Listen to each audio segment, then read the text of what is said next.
guys. Hey guys. Hey guys. Hey guys. Hey guys. Hey guys. Hi guys. Welcome back, or for the very first time, to the Homeschool Resource Room Insider, where everyone is welcome and your questions are answered in 5 minutes or less.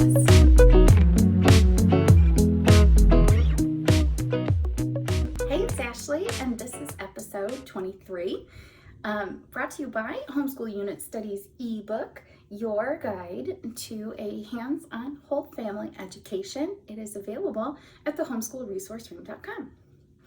So today is part 5 of my homeschool PSA series, which is a series where I'm just telling you a little bit about the advice that I see and hear from other homeschoolers that I'm very tired of seeing and hearing. Please stop telling people this. Just stop.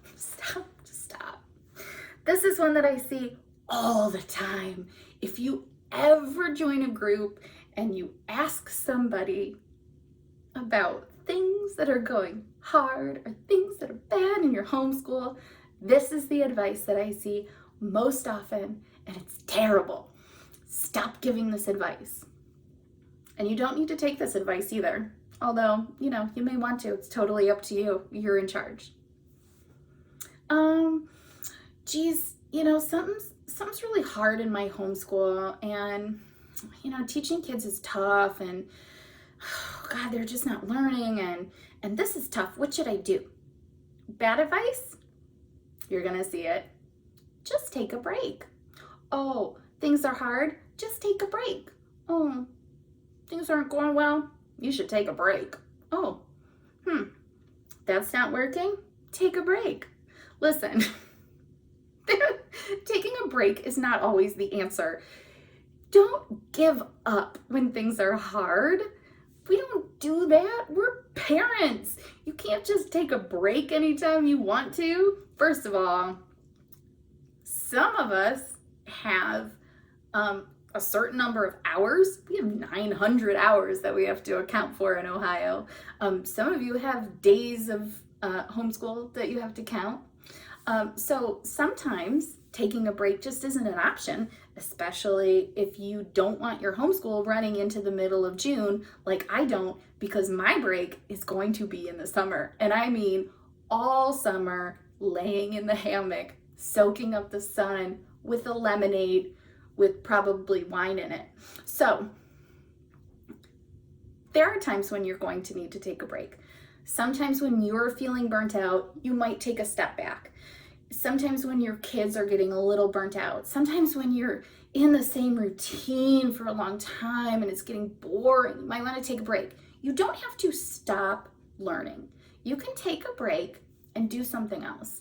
If you're getting a little bit burnt out, you might want to take a break and take a park week, or you might take a couple days off and do museums if they're open. COVID.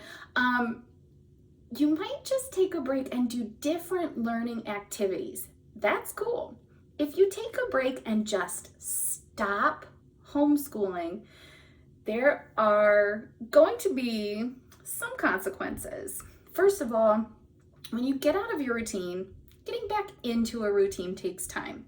So for a lot of us, and especially those of us with children, hello, that's all of us because we're homeschoolers, stopping what you're doing is really just going to make more work for you in the long run. So here's what you should do instead. Don't take a break. Don't. You can change what you're doing. You can try something different. You can try a different educational activity. Replace the thing that's not working with something fresh.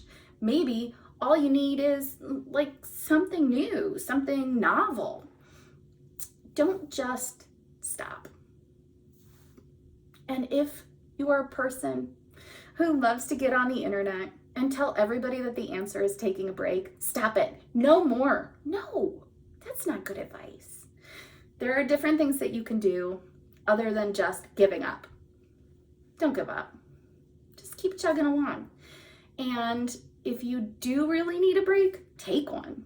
But don't let it be motivated by, struggle. Struggling as a homeschooler, struggling as a parent, that's just part of the game. You're always going to be adjusting, and those adjustments, they take time, and it's okay. So don't give up. If you have any questions for me, email me, Ashley@thehomeschoolresourceroom.com, and don't forget to subscribe.